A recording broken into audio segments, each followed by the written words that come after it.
Welcome to Timeless Learning, the channel where we teach in-demand tech skills that never go out of style.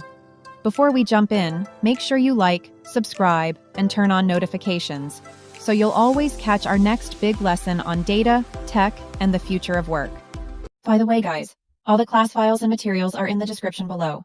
If you don't see them there, just check the comments section. I've dropped the links there too. And so before we get started, I wanted to let you know you can go and download the data that we're going to be using in this tutorial. In the description below is on my GitHub. So we are going to be looking at bins and lists today. And for this, we're going to be going over here to this Apocalypse sales. And let's open up our data right over here. And we want to look at Apocalypse sales. Really quickly, I feel like more people would know what a bin is. So we'll kind of start with a list. Just go a little bit backwards than we normally would. I'm going to use this customer, or we're going to use this customer column right here for a list really quickly. And you can do that in two ways. You can come up here and you can right click on the customer and go to new group.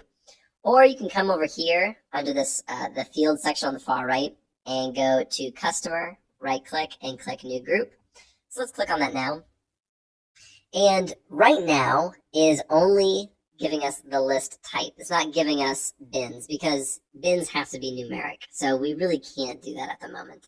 So we're going to call this just customer groups, or we'll actually call it list just so it's easier to recognize when we create it. And so all we're going to do is we're going to basically group these, but it's going to be called a list. And so what we're going to do is we're going to select, and we're going to select, and we're going to say group, and click on this group button. And then it creates this Alex the Analyst Apocalypse preppers and this prep for anything prepping store. So that it kind of named it for us. But if we double click on it, then we can rename this and we can call this the best prepping stores. And then we have these last two, and we can click on one and then click Control and click on the other one so we get both of them. And then we can click group, and we can call this, and we'll double click, and we'll call this the worst prepping stores. And then that's it.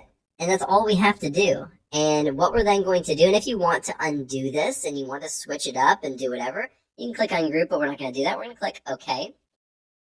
And here is the column that it created, and it basically tells us what list we put it in. If it's Uncle Joe's Prep Shop, that's in the worst prepping stores list. And if it's the Alex the Analyst Apocalypse preppers, that is in the best prepping stores. So it's kind of like an if statement. You could even create a calculated column, do it on this customer, create an if statement. This is just a lot faster and a lot easier than doing that, but it basically would do the exact same thing. Now you can use lists as well on things like numeric. So let's say we have order ID, and we'll go to new group, and it's going to auto go to bin because typically that's what you'll use, but you can do list as well. And let's say, we want to call these we'll group these and call these the first, we'll call this the first customers, or the first orders, because we're looking at order IDs. Look at the first orders. And then we will go back here. We're going on the left side. We're going to click. Oops. We're going to go back to the top. We're going to hit Shift, group all of these, and we'll say the latest orders. And you absolutely can do this. Again, this is kind of like an if statement, right? So you're saying if it falls between this range and this range, then it's called the first orders. And if it's between this range and this other range, it's the latest orders. Again, it's just a much simpler version of an if statement, and so you don't have to write it all out. You can just have this user interface kind of do it for you, and it's really, really useful. So now let's talk about bins, and by far the easiest way to demonstrate this, and I'll show you one other way, but by far the easiest way to show this is by using age. And so for absolutely no reason whatsoever, these customer IDs who are right here in this customer information, they decided to give us some of their buyer information who are actually buying their products on their website or in their store. They just decided to give it to us, as well as some simple demographic information. I don't know why. But what we're going to use bins for is grouping these age brackets. So, you might be interested and say, well, I want to know if my core population who are buying my products are within a certain range. And you don't want to look at every single age. because then it just, on your visualizations, it's not going to look right. You want to kind of group them and make it easier to visualize. So what we're going to do is we're going to go through here and we're going to basically go by tens. So 10, 20, 30, 40, 50, 60, and see what age bracket these people fall in. So we're going to go to age, we're going to right click, and we're going to say new group. And we're going to go to bin, and we'll leave it as the default age bins. And you can do two things. You can do the size of the bins, which splits it by this number right here, or you can go based on the number of bins. So if you only want to do 5 different bins, it'll calculate that for you, and it'll say, okay, if you only want 5 bins, you're going to have to do it at 12.2. If you want 10 bins, it can be 6.1.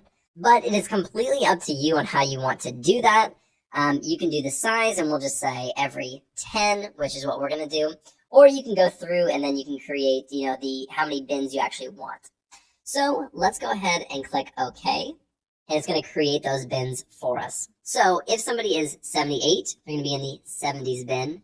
If somebody is 41, they'll be in the 40 bin. If somebody is 29, they'll be in the 20 bin. And so on and so forth. So when we go to visualize this, we don't have 71, 72, 73, 74 having a lot more things on our visualization. It'll just be the 70, or it'll just be the 20. Now we can also use bins on dates as well. So let's go back to Apocalypse Sales. We have this date purchased, so we can create a bin for this as well. So let's go to date purchased. Let's go to new group.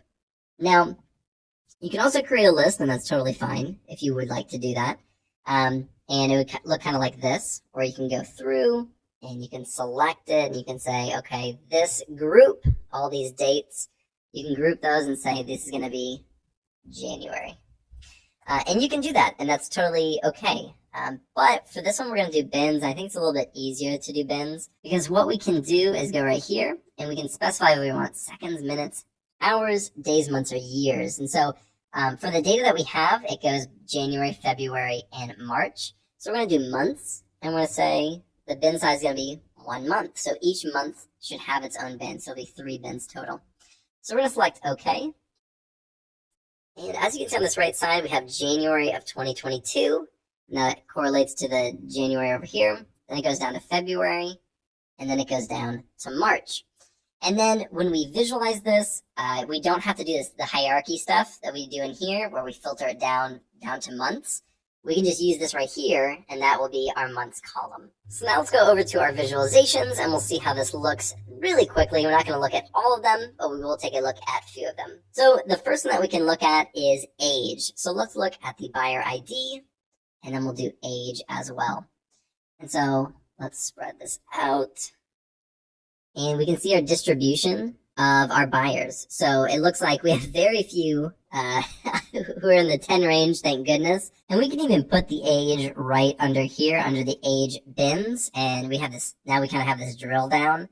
And so if we go right here and we drill down right there, this will actually give us the breakdown. So this is what it would have kind of looked like, our visualization would have looked like if we had just kept it the age, because now we're drilling down into the age. And so it looks like we have one 18-year-old and maybe a 20-year-old as well. Let's go back up. Yeah, so it looks like we only have one buyer ID. Yeah, so there's only one 18-year-old. So of legal age to start buying, all these prepping equipment and probably buying online and stuff like that, which makes sense, right? So this gives you kind of a quick breakdown in the bins rather than doing it the alternative way. So now let's take a look at the customer list as well as the units sold. And it looks like the best prepping store is actually performing much worse, surprisingly, than the worst prepping store. And so I hope this gave you a really good idea of how to use bins and lists within Power BI. Thank you so much for watching. If you like this video, be sure to like and subscribe and check out all my other videos on Power BI. I'll see you in Thanks for watching. If you found this helpful, please like, comment, and share this video with someone who's learning too. Don't forget to subscribe and tap the bell icon so you never miss another skill-packed lesson from Timeless Learning. Remember, the best investment you can make is in your own knowledge. Keep learning because growth is timeless.